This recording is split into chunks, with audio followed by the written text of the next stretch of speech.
됐어요? 예. 오늘은 창세기 2장 18절에서 24절의 내용을 가지고 아담과 하와의 타락의 의미라는 제목으로 말씀 전하겠습니다.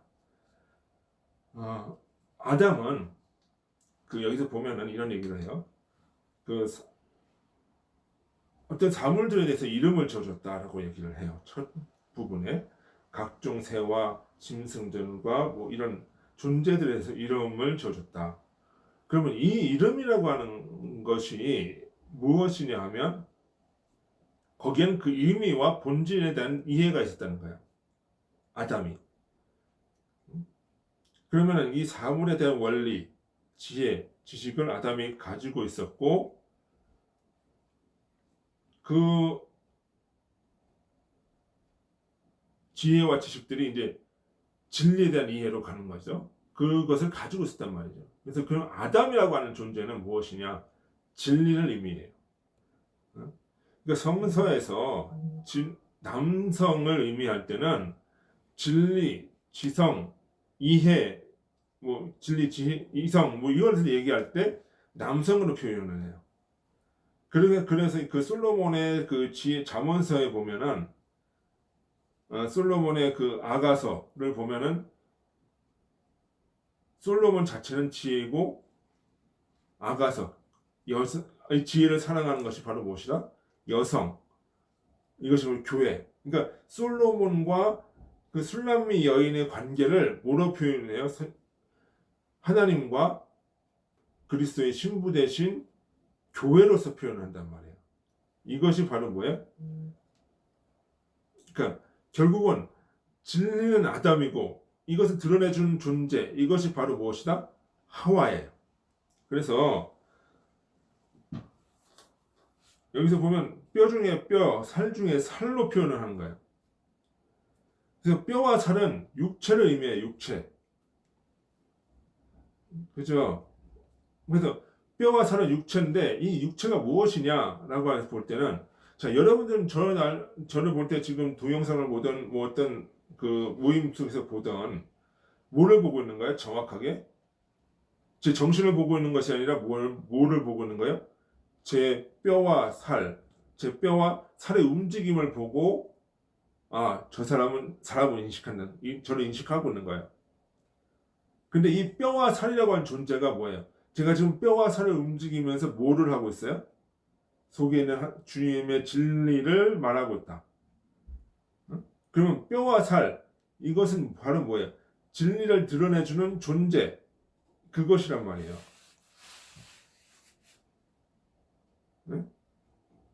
진리를 드러내주는 존재.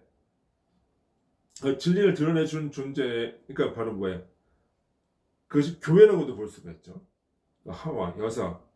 그래서 이제 그 여자의 후손, 이런 얘기도 나오기도 하는데, 그럼 여성은 단순히 여서라는 것이 아니라, 하와는 단순히 여자를 얘기하는 것이 아니라 뭐예요? 감각, 진리를 드러내주는 존재, 교회, 이렇게 얘기 들어가는 거죠. 그런데, 그 하와의 창조를 볼 때는, 그 다른 존재들, 그러니까 짐승이라든가 식물들의 창조라든가 이런 것과는 좀 다르게 묘사가 되죠. 그냥 이건 뭐냐면은 다른 것들은 그냥 식물 창조됐다. 동물은 각기 종류대로 창조되었다라고 얘기하지만 하와는 어떻게 돼요? 그 과정이 나와요. 그 과정이 바로 뭐예요? 아담으로부터 갈비뼈로부터 떼어내서 분리시키는 거. 이 분리라고 하는 것이 굉장히 중요한 의미예요. 여기에서 서양의 모든 가치 철학 체계가 나와요. 개인과 공동체 간의 분리, 정신과 육체의 분리, 나중에 보면 바울의 영과 육의 분리, 이성과 비이성의 분리, 이성과 감성의 분리, 이런 분리가 나온단 말이에요. 이 분리가 되지만 동시에 뭐예요? 어느 하나의 목적성을 가지고 있다. 선을 향해서는 목적성을 가지고 있다는 점에서 또 어떤 관계적으로 하나가 되죠. 근데 그 과정이 뭐냐면 견제와 균형이에요. 그러니까 이게 뭐냐, 어떻게 봐야 되냐면 이 이성과 정신과 육체가 딱 결합이 되어 있을 경우에 어느 하나가 잘못되면 같이 영과 육이 잘못되면 영혼도 영이 무너지고, 그러니까 영혼이 잘못되면 육도 무너지고, 이게 같이 무너져 버리는데, 이것이 분리되면서 서로 견제와 균형을 이루게 되면 어떻게 돼요? 하나가 잘못되었을 때, 하나가 그것을 견제를 해요. 그래서 육이 잘못돼 나가면 영혼이 견제를 해 나가고, 영혼이 잘못돼 나가면 육이 다시 견제해 주면서 어떻게 돼요? 감각이 다시 견제해 주면서 이 둘이 선을 향해서 나갈 수 있도록 어떤 체계를 잡아준단 말이죠. 이것이 바로 무엇이냐? 견제와 균형의 원리예요. 이것이 서구 근대까지 가면은 이게 무엇이 나타나요? 삼권 분립에서 나오는 거야. 입법과 사법과 행정권이 분리되면서 서로 견제와 균형의 원리를 따라서 나아갈 때 이것이 선을 향해 갈 수 있다라고 하는 그 민주주의까지도 삼권 분립의 원리까지 나간다는 거죠. 그러니까 이런 분리는 서구 철학의 근원이죠. 남과 여가 분리되고 이성과 감성이 분리되고 영과 육이 분리되고 개인과 집단이 분리되어 나가는 거예요. 이 삼권이 분리되지만 뭐야? 선을 향한 목적으로 하나인 거예요. 그것이 나중에 여기 보면은 뭐야? 하나라. 하나라는 거야. 그래서 바로 뭐야? 분리되지만 선을 향한 목적으로 하나가 된 거야. 그러니까 민주주의 추구하는 사람들은 민주적 삶의 모습으로 나오는 거예요. 독재를 추구하는 모습은 어떻게 해요? 독재적 삶으로 나오는 거예요. 그래서 뭐예요? 오늘 본문 24절에 둘이 합하여 하나가 되라 이렇게 얘기합니다. 그러니까 분리되지만 하나인 거, 목적상 하나인 거, 존재론적으로 목적론적으로 하나인 거. 그렇죠? 이것은 이 나중에 보면 아리스토텔레스의 목적론적 세계관과 합치되는 부분이 있는데 이게 뭐예요? 성도와 하나님은 분리가 되지만 선을 향한 목적에서는 하나다 이렇게 얘기되는 거죠. 네. 그렇게 된단 말이에요. 그러니까 이것이 바로 합력해서 선을 이루라라고 얘기되는 거예요. 둘이 하나라. 진리와 삶은 선을 이뤄나가는 하나의 공통적인 목적. 영과 육은 선을 향한 하나의 공통적인 목적을 가지게 된다. 이거죠. 그것이 바로 뭐야? 합력하여 선을 이루라는 거예요. 그런데 여기 이 사건에 보면은 창세기에 보면 이 문제가 발생을 해요. 자, 그러면 어떻게 돼요? 감각이 이성을 드러내주고 영을 드러내주고 해야 되는데 그럼 어떻게 하와가 아담의 말을 들어야 되는 거죠. 이렇게 가서 이 아담이 또 뭐세요? 하나님께로 이끄는 이러한 질서가 이렇게 가야 되는데 이 질서가 깨지는 사건이 바로 뭐예요? 선악과 사건이에요. 선악과 사건. 그래서 하와가 뭐래 그래? 이성을 따르는 것이 아니라 그 감각 자체에 몰입이 돼 버려요. 그것이 바로 어떻게 표현돼요? 뱀이 꼬였을 때 아담이 하와가 뭐라 그래요? 보암직도스럽고 먹음직도스럽다.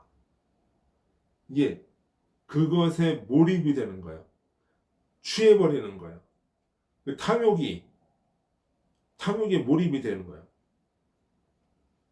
그러면서 이걸 가지고 뭐예요? 아담을 무너뜨리죠. 결국은 이게 뭐예요? 이성이라는 존재가 감각의 종로를 돼버리는 거예요. 이것을 바로 무엇이라? 추론. 심리학적 용어는 추론이 되는 거죠.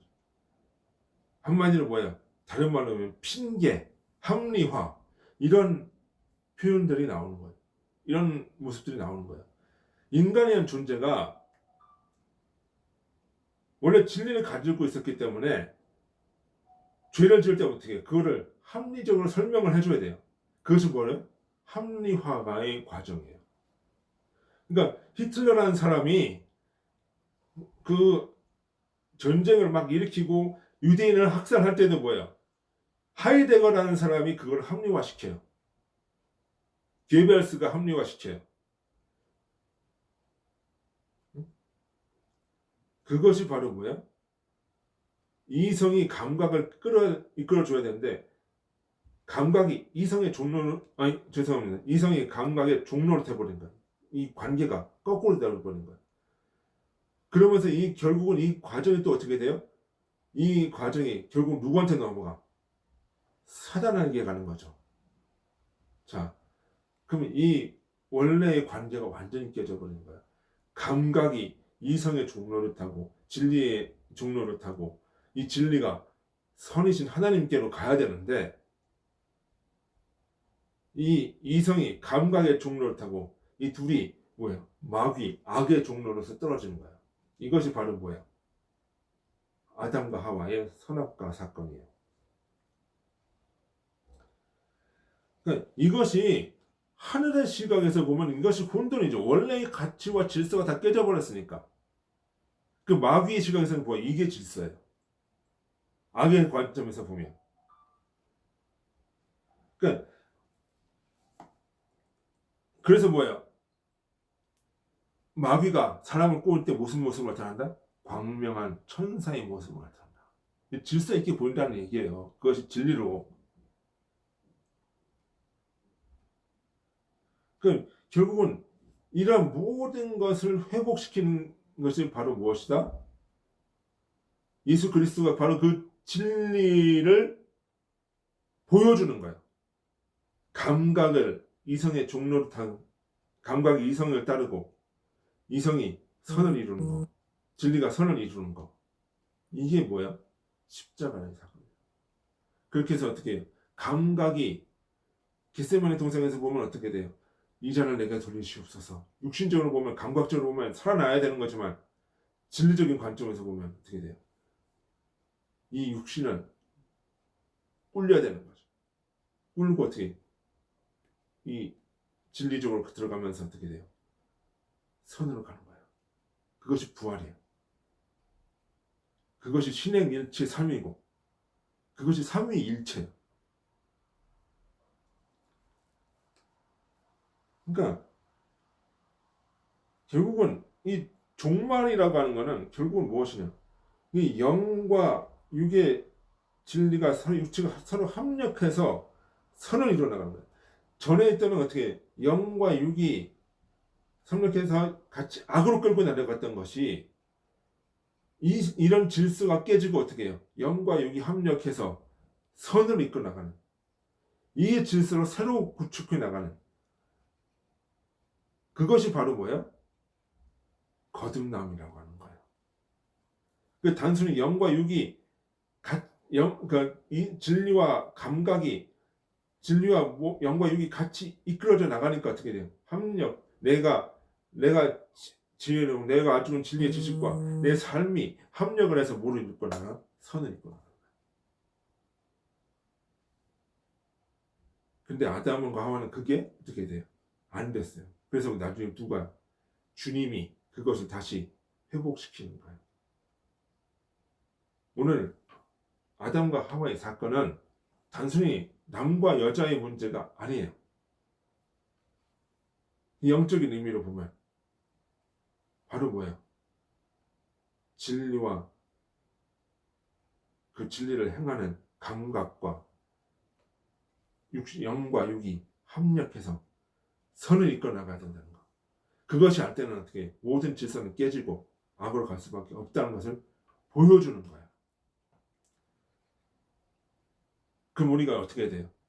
우리는 이것을 통해서도 오늘 교훈을 얻는 거죠. 주님과 같이 영과 우리의 몸과 우리의 영혼과 진리가 하나가 돼서 우리를 선으로 이끌어 달라고 기도해야 되는 거죠. 여러분들은 그렇게 기도하시고 그런 역사를 오늘도 이끌어 나가기를 주의 이름으로 소원합니다. 다 같이 기도하시겠습니다. 아버지 하나님 참으로 감사합니다. 오늘 우리가 주의 말씀을 들었습니다.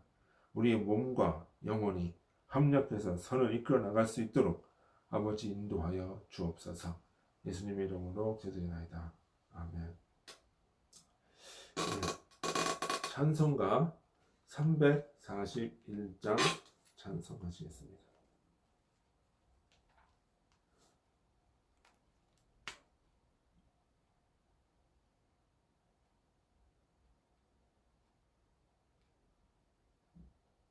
찬송가 341장입니다.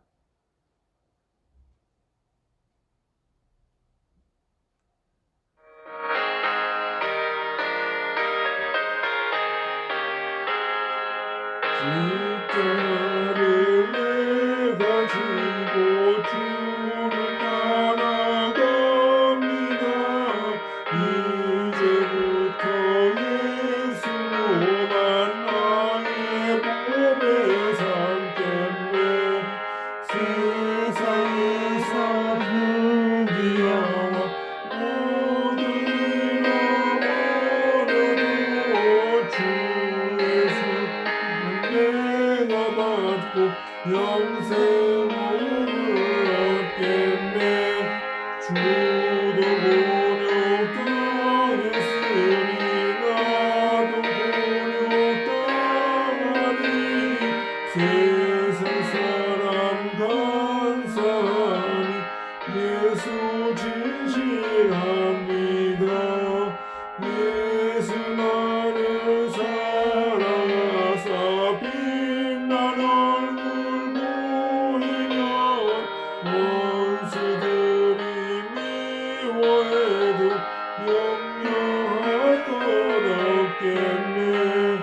내가 핍박당할 때에 예수 품에 안기고 세상 고초 당할수록 반응이로 맞겠네. 주가 주신 기쁨에 기뻐할 것 뭐하냐. 주가 나를 사랑하니 기뻐할 것뿐일세. 아멘. 오늘 주기도문으로 오늘 예배를 마치도록 하겠습니다. 기도하시겠습니다. 하늘에 계신 우리 아버지여, 이름이 거룩히 여김을 받으시오며 나라 임하옵시며 뜻이 하늘에서 이루어진 것 같이 땅에서도 이루어지이다. 오늘날 우리에게 일용할 양식을 주옵시고 우리가 우리의 죄진 자를 사하여 준 것 같이 우리 죄를 사하여 주옵시고 우리는 시험에 들게 하지 마옵시며 다만 악에서 구하옵소서. 대나라와 권세와 영광이 아버지께 영원히 있사옵나이다. 아멘.